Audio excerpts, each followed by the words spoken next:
Hey guys, welcome to our channel Salesforce tutorial and wishing you all a very happy new year 2020. So this is our first tutorial of the year and here we present you Apex triggers. So as you know that Salesforce comprises of two things. First is the out of the box functionality, which in general terms we refer to as the configuration part, and the other is the customization part, in which we enhance the out of the box functionality of the Salesforce using our custom logic. So when it comes to customization, the first thing that comes to our mind is Apex triggers. So now let's see what are Apex trigger and what importance do they hold when it comes to customization and why are they so famous. So in this tutorial, I'll be covering the following points. Firstly, we'll see what triggers are, what is its syntax, what are all the context variables that we use in the trigger as well as the events. Then I'll demonstrate you an example of trigger, how do we write it. And it's important for us to know the order of execution, what is performed first and what is executed at the last. And then in the end, let's keep some points in our mind whenever we write any of the trigger. So let's get started. So what on earth are these Apex trigger? Everybody just brags about Apex triggers, so let's get to know what Apex triggers are. So Apex trigger is an Apex code that gets executed whenever a specific DML operation is performed on object. So whenever we perform any of the DML operation like insert or update or delete, so if you want to perform some data, whenever there is any DML operation is performed, then that at that time we use Apex triggers. So the next question that arises is when do we use Apex triggers? As we know that we can use it if you want some portion of code to be executed after an DML operation, we can use triggers. But then when should we go for triggers? So a simple answer to that is, if you know that your requirement is not fulfilled by declarative approach or by declare any of the declarative operation like workflow or process builder, in that case you can always go for Apex triggers. But it is a good practice that you always first check for the declarative approach. If something can be performed without using custom logic, then you should go for that for the out of the box functionality. And if it is really needed for you to write a custom logic, then you can go for customization part. So triggers are of two types. One is before trigger, so it is used to update or validate record before they are saved to the database, and the other is the after triggers. So if you want to access values of the record that are stored into the database, or if you want to update anything on the related record, that time we use after triggers. So in short, before triggers we use when we want to perform any operation on the same record, and after triggers are used whenever if you want to perform any operation on the same record as well as on the related records. So if there is anything like for example on account and contact, so if there is anything you want to update on contact using accounts information, then you can go for after trigger. Having said that, let's check what is the syntax of triggers. So this is how a trigger looks like. So first is the keyword trigger. Then here you need to specify the name of the trigger like account trigger or update account or update contact, etc. Then you need to specify the name of the contact, or sorry, the name of the object here. And then for which all events do you want your trigger to fire. So the events could be before insert, before update, it could be before delete. You can write your trigger for after insert, after update, and after undelete.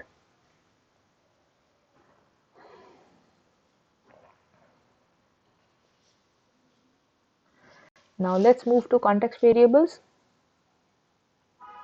So context variables for triggers are like is executing.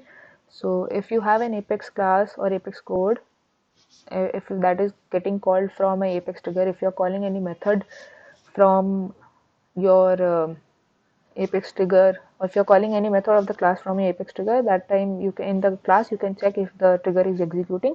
So if you want to check that time we use the context variable is executing.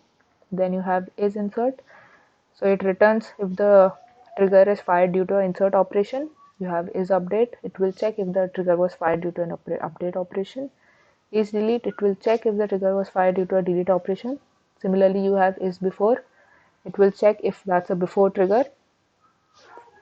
After is for if your trigger works in case of after. Then you have your undelete. If the record is recovered from the recycle bin, it returns trigger true. So then you have new. So new will return all the list of all the newly inserted records. Then you have new map. So new and new map, the difference is in a map you have the corresponding IDs of the record as well, whereas new returns only a list of the records. Similar is in the case of old. So it will return a list of old versions of the object records, and old map, it will return the corresponding IDs of the old version of the object. So if you see old, you can only use trigger.old, in case of update and delete triggers. In your trigger.old can be used in case of update and delete, and similarly is in case of new. It is mostly used in case of before triggers. New map you will get in case of update, after insert, after update, after undelete triggers. And if you want to check the total number of records in a trigger invocation, then you can use the context variable, that is trigger.size. So here is a very small example of how do we use a context variable. So if you see, this is the keyword trigger, then the name of the trigger, then we have specified the object for which we are writing the trigger. Here we have specified the events like before insert, and after delete. And if you see here, this trigger dot is insert. These are the context variables. So you always prefix trigger dot whenever you are writing any of the context variables. So if this will check if the trigger, if this is the insert operation, and then later on it will check if this is a before. So what does this mean is this portion of code will execute in case of before insert, else it will execute in case of after. So this is how context variables can be used. Now let's go to Salesforce and write a very small trigger and see if it functions and how does it functions. Okay, so I'll just quickly go to Salesforce.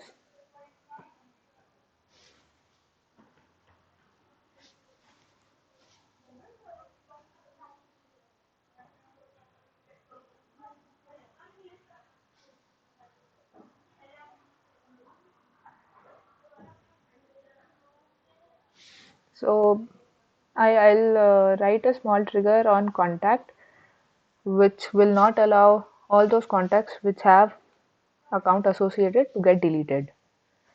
So if I want to write a, if my requirement is that I want all the contacts which have account related, they should not be deleted. So in that case, what I'll do is I'll write a trigger on contact. So I'll go to contact, I'll go to triggers, I'll create a new one. See here we need to specify the name of the trigger. So I'll write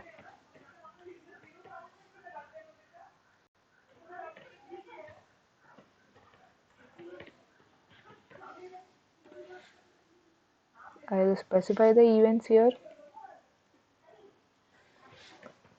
So before delete, I want to check if the contact has an associated account. So I'll just use before delete. So as we know that we need to check if the contact has an associated account, that does mean that the contact is an existing record in Salesforce. So what we use is we'll create an instance of our contact object, and we'll use trigger.old. Now why trigger.old? Because the records are existing in Salesforce.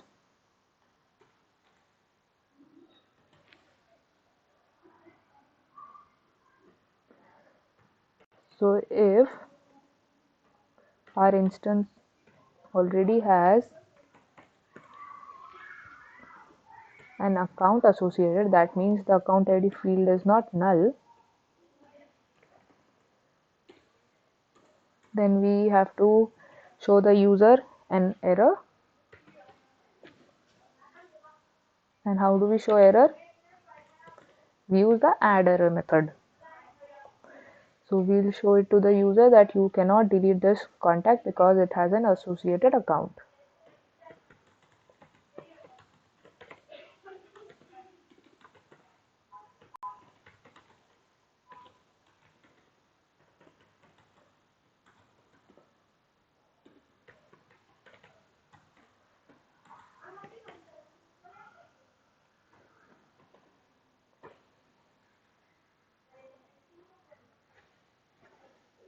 Okay. So why are we using trigger.old? Because the records are existing in Salesforce, and here we are checking if this particular field on contact, that is account ID, is not null. That means if you have a contact which has account ID, so whenever you try to delete it, it will not allow you to delete it. So I'll just save the trigger, and you can see here the trigger is active. So now I'll create a contact.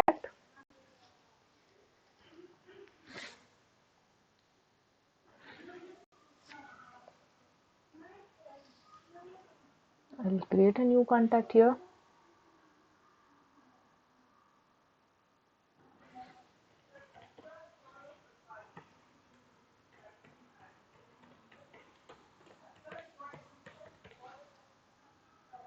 Okay, so this is the account ID field.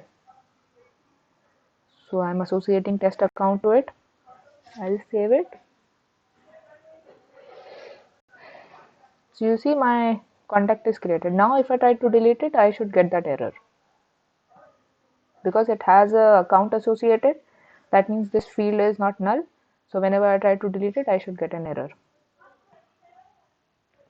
You see, we got an error. You cannot delete contact as an account is associated to it. So this is how the trigger is executed because we have written it before delete.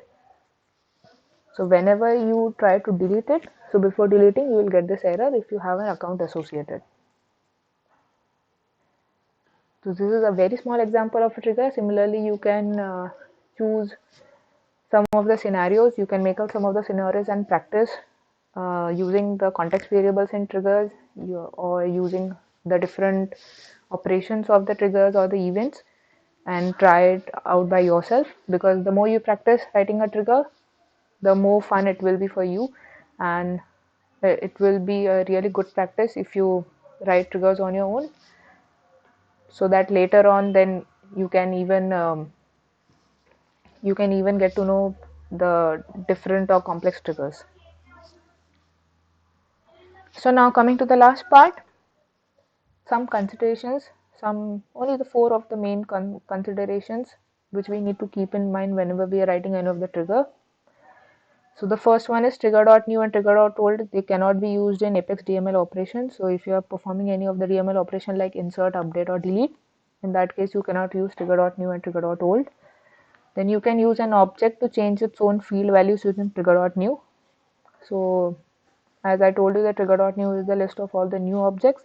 So you can use it to change its field value, but only in before triggers. And as we already saw here, the trigger.new we'll get in case of only before triggers.